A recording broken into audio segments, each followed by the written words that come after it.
Good morning everyone, today we're here to check out a brand new video from TrueGreen7 as he turns some horror creatures into Pokemon. As we can see in the thumbnail, or as we saw in the thumbnail if you ever saw this before, is that one of the creatures he's apparently going to turn into a Pokemon is the one and only Slenderman. Let's hop in and see who else gets the Poke treatment. Pokemon? Treatment?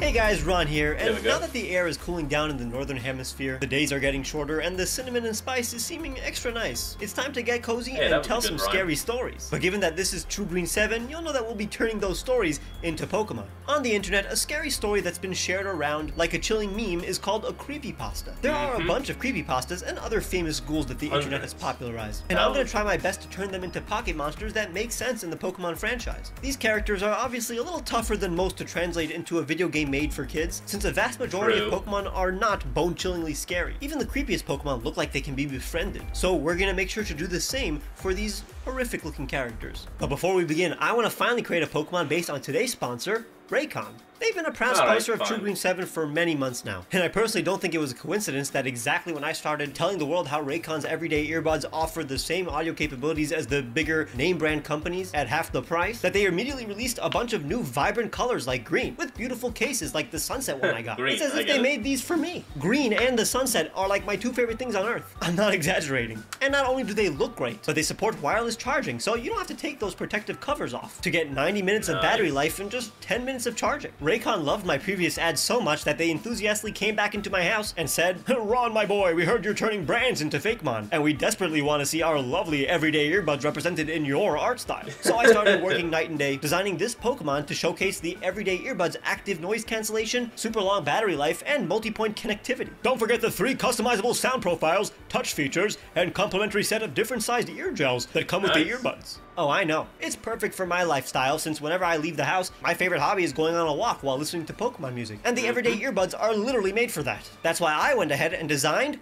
Orcarina, the frequency Pokemon, a water rock type. This Pokemon's tough hide can glisten in a plethora of colors. It produces marvelous music from its multiple blowholes. It can crush a battleship with a discordant cacophony. I love how its general shape and multiple colors are like 100% inspired by the new everyday earbuds. So if you want to finally get a hold of the earbuds that inspired Orcarina with all their sweet features at half the price of other brands you know, go to buyraycon.com/TrueGreen7 to get 20 to 50% off site-wide. It's a no-brainer. Pretty well done. I'm going to begin with the most famous and technically the most relevant in Western society, Slenderman. It's this supernatural entity that originated from a meme in 2019. Slenderman is a tall, pale-skinned humanoid with a featureless face. Dude just appears in the background of photos where he stalks and abducts children, often using his illusions. The character gained further notoriety after 2 12-year-old girls stabbed their best friend because they thought Slenderman would harm their families if they didn't. This case sparked widespread coverage of mental health and, of course, made Slenderman a And yet everyone should know that Slenderman would be completely against that. And he doesn't want sacrifices, he just wants to be left the hell alone. Stay the hell out of his woods, that's it! Household name. He doesn't want sacrifices. I mean, it became famous enough to inspire a horror film in 2018. But let's remove the real-world facts and basically just focus on this character's appearance and powers. It's a very Lovecraftian monster, so combined with the fact that Slenderman can manifest these tentacles, I'm gonna give it tentacles. But I'm not gonna stop there. Since I don't want it to literally be a faceless man, I'm gonna take inspiration from the glass octopus and simply make it a manipulative octopus that is in the shape of Slenderman. Since you can see its internal organs, I'm gonna make what appears to be a human head actually be the brain of the Pokemon. So I'm basically drawing an octopus with tentacles that combine into what seem like 4 limbs. When attacking, these tentacles split. The head of the octopus is see-through, so you can take a peek. Hey, isn't that the pose of the Oxus? At its brain. The transparent head around the brain looks like an astronaut helmet, making the entire design appear like an alien. It has patterns on its chest that look like a tie-in suit, and lights where suction cups would be. As I refine it, I'm working out a location for the patterns, so that it's clear that this Pokemon doesn't actually wear a suit. For now, the eyes of the octopus are next to the head, but in the final design, I migrate them so they look like they are on the shoulders of Slenderman,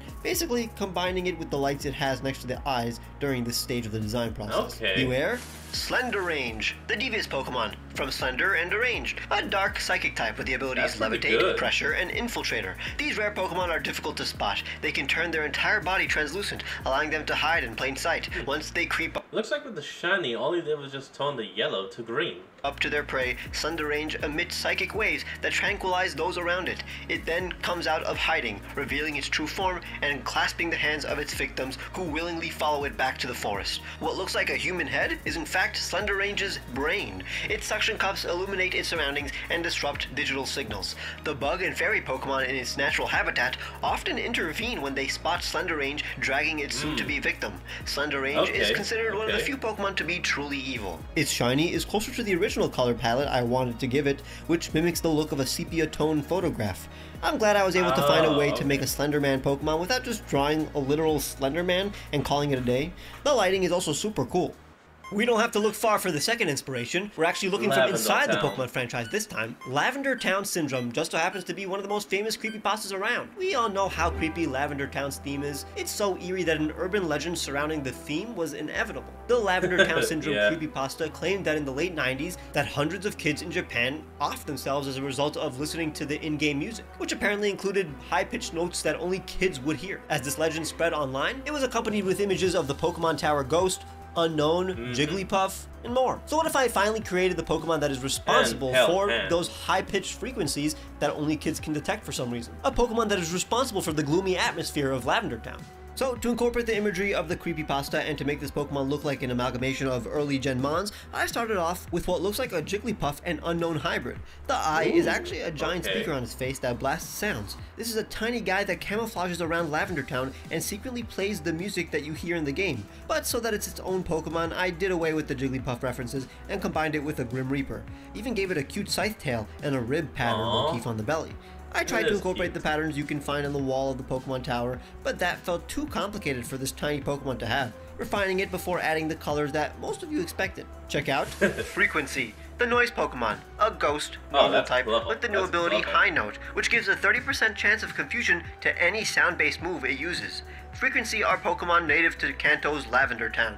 The sound waves that they produce vibrate at a frequency that disrupts the light around it, concealing its appearance. It hides around cemeteries where it sings at a high tone that drives people insane. In battle, it creates a wall of sound that protects it. If its opponent is able to come close, it finishes them off with its sharp tail scythe. These Pokemon were only discovered a decade ago, after Team Rocket raided Pokemon Tower. Its shiny is a flipped palette that makes it look blood red. I like the implication that once Red appeared in Lavender Town, these Pokemon revealed themselves and actually befriended humans. Since they are responsible for the Lavender Town's theme, their discovery is kind of the reason Lavender Town's theme sounds more optimistic in the Johto games. I think this successfully looks like a Gen 2 Pokemon that would have totally been expanded upon once you return to Kanto in a Gold and Silver postgame.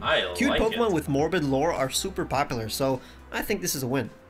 Now, if you didn't understand based on the intro, this video isn't only reserved for creepypasta and will include various figures in the online horror sphere too. A huge community that helps create a bunch of internet urban legends is the ongoing collaborative writing project known as the SCP Foundation, a fictional secret organization that details the capture, containment, and studying of various paranormal and supernatural entities, known as SCPs. SCPs are basically these scary cryptids that usually defy the laws of nature, making them extremely unpredictable and uncanny.